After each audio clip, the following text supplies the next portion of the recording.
मृगजळाचे डोही मारशील जडचरे, cache जडते ते cache मत्सरे.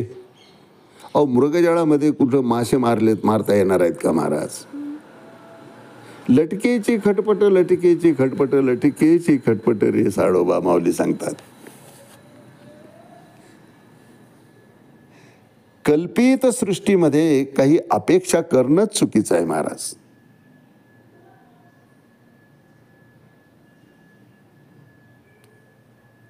भोग भोगावरी द्यावा, संचिताचा करुणी ठेवा, शांती धरणे जीवासाठी दशा उत्तम गोमटी. देह लेखावा सादर, सत्य परोपकार, तुका म्हणे हे मिरासी, बुडी द्यावी ब्रह्मरसी. ब्रह्मतत्वाशी एकरूप व्हावं, ब्रह्मतत्वाशी जोडलं जावं, याकरता ईश्वर कडाला पाहिजे. आम्हाला नश्वरमध्येच आमचं आयुष्य चाललंय महाराज. मृगजळाचे डोही मारशील जळचरे, कैचे जडते ते कैचे मत्सरे. अहो, मृगजळ आहे, त्याच्यामध्ये काही पाणी आहे का? त्या पाण्यामध्ये काही मासे सापडणार आहेत का? थांबा थांबा, मी मासे पकडतोय म्हणून मृगजळामध्ये आयुष्यभर जरी तुम्ही जाळं फेकत राहिलात, पाणीच नाही, मासे कुठून येणार? करीत असलेलं श्रम, आम्ही करीत असलेले कर्म हे अगदी असेच वाया चालले आहे महाराज.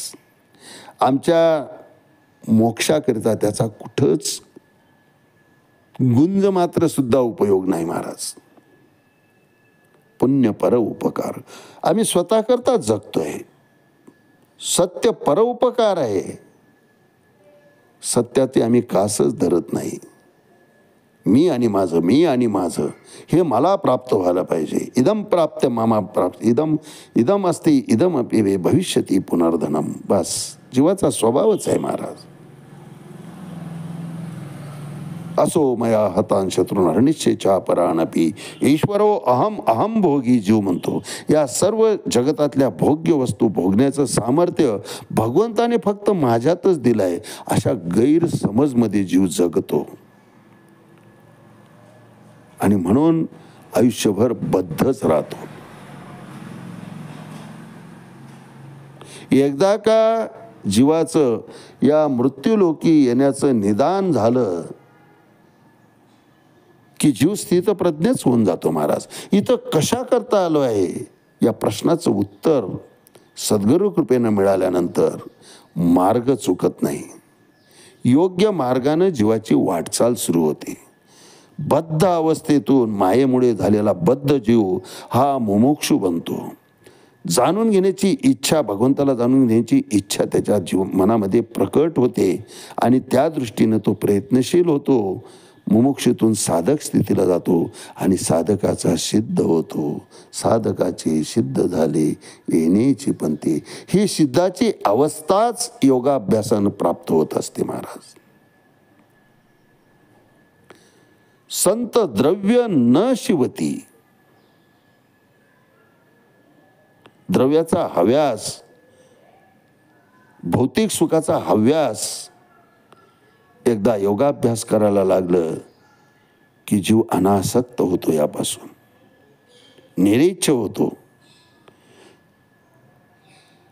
या भौतिक सुखाचा, क्षणिक सुखाचा सर्वार्थानं तो त्याग करतो. विरक्त होऊन अध्यात्माच्या वाटेनं आपली वाटचाल सुरू करतो. अर्जुनानं असंच या प्रापंचिक विचारातून, या भौतिक सुखाच्या अपेक्षेतून बाहेर यावं, निरीच्छ व्हावं, विरक्त व्हावं, याकरताच भगवंत श्रीमद भगवद्गीता आत्मसंयम योग अध्याय 6 श्लोक 15 युंजन्येवम सदात्मानं योगी विगत सुखेन ब्रह्मस्पर्शम अत्यंतम सुखम अश्नुते. यावर भाष्य करताना माऊली 314 क्रमांकाच्या वेळी सांगतात, पाठी तेथे चितो भेसळला, तै शब्दाचा दिवो मावळला, मग तयाही वरी आटू भविन्नला आकाशाचा.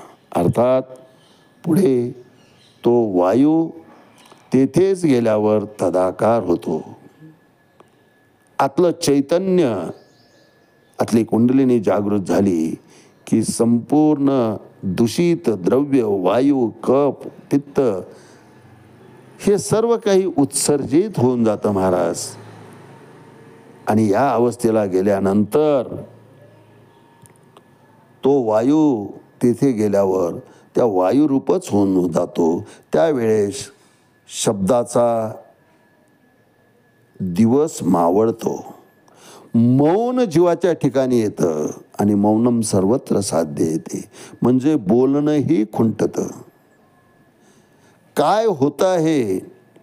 फक्त आनंद, आनंद आणि आनंद हीच अनुभूती.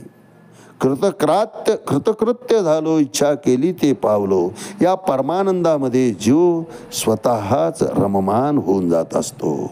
मग आकाश तत्व ही त्याचीही आटणी होऊन जाते आणि उरतं ते ईश्वर तत्व. ते ईश्वर तत्व उरावं याकरताच हा योगाभ्यास आहे.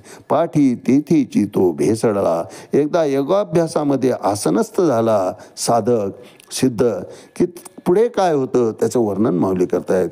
पाठी तेथीची तो भेसळला, तै शब्दाचा दिवो मावळला, मग तयाही वरी आटू भविन्नला आकाशाचा.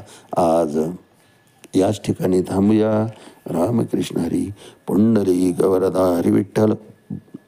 श्री ज्ञानदेव तुकाराम. पंढरीनाथ भगवान की जय. माऊली ज्ञानेश्वर महाराज की जय. जगद्गुरु तुकाराम महाराज की जय. शांती ब्रह्म एकनाथ महाराज की जय. आदि शक्ती मुक्ताबाई की जय.